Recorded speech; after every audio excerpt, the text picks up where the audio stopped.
दगडा खालून निघाला वाघ, त्याची धरली बकरी, बकरी धरली होतो घरी गेला, म्हणला आई माझी दुधाची बकरी वाघानं धरली. आई म्हणली तू एवढा कुस्त्या मारतो तुला वाघ नाही आवरला. आईला सांगत तर कोपऱ्यातून कुऱ्हाड उचलली, वाघाच्या पाया खाल्ला, कुत्रा घेतला, आला तो वाघ त्याच्या बकरीचं रक्त पिऊन झोपला होता. झोपला जसा घरातून आला तशी वाघाच्या डोक्यात कुऱ्हाड टाकली.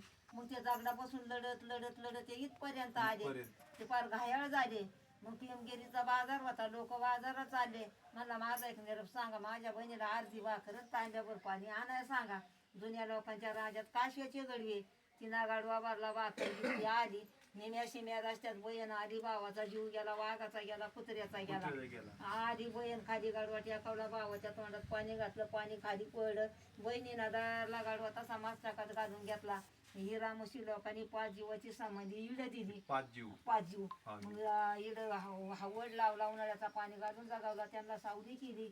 आणि मग त्या हातात नाही घेतली. मग त्या बाईची कळशी, त्या भाऊची कुऱ्हाड या वडाच्या खोडात याच्यात इथं जिजाबाई आली, इथं दर्शन घेतलं. इकडून पेमगिरीच्या गडो गेली, पेमगिरीच्या गडो 5-6 मुक्काम केले. तिचं दुखायला लागलं, तिनं घोडीवर टांग टाकली, ती डायरेक्ट शिवनेरीला गेली.